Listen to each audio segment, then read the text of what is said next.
मित्रांनो, 2 दिवसाआधी सुप्रिया सुळे यांच्या कन्या रेवती सुळे यांचं लग्न आंतरजातीय विवाह झालं आणि ज्याच्यासोबत विवाह झाला त्याचं नाव सारंग लाखाणी. शरद पवारांनी जी परंपरा आंतरजातीय विवाहाची आपल्या कुटुंबामध्ये रोवली सुप्रिया सुळे यांचा आंतरजातीय विवाह करून, तीच परंपरा सुप्रिया सुळे यांनी आपल्या मुलीच्या बाबतीत घेतली आणि गुजरातमधील शिंदे कुटुंबामध्ये आपल्या मुलीला दिलं. मित्रांनो, हा जो विवाह होता हा खूप ऐतिहासिक आणि भव्य दिव्य अशा स्वरूपामध्ये त्या विवाहाचं आयोजन झालं आणि त्याचा कार्यक्रम पार पडला. त्याच्यामध्ये मोठमोठ्या व्यावसायिकापासून तर मोठमोठ्या कलाकारापर्यंत आणि मोठमोठ्या नेत्यांपर्यंत उपस्थिती होती. आणि या विवाहामध्ये एक गोष्ट प्रकर्षाने जाणवली की युद्धामध्ये आणि लग्नामध्ये सगळं क्षम्य असते.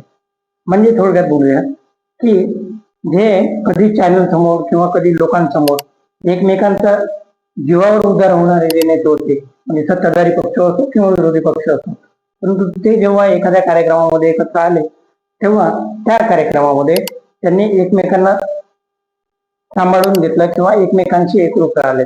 त्यांच्या वागण्यावरून, त्यांच्या बोलण्यावरून कुठल्याही प्रकारचा त्यांच्यामध्ये द्वेष किंवा कुठल्याही प्रकारचा एकमेकाविषयी राग आहे अशा प्रकारचं दिसत नव्हतं.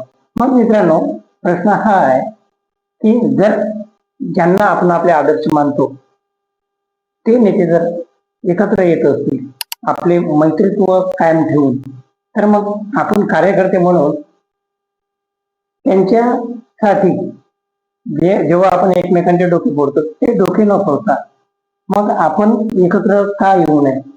आपण का एकमेकांचा वेगळ्या विचारसरणीच्या लोकांचा द्वेष करावा किंवा का त्याचं मत्सर करावं? आपल्याला याबद्दल काय वाटतंय मला नक्की कळवा. आणि व्हिडिओ आवडल्यास लाईक शेअर करा आणि चॅनल अजून पण सबस्क्राईब केलं नसेल तर प्लीज सबस्क्राईब करा, म्हणजे जेणेकरून चांगले व्हिडिओ आपल्यासमोर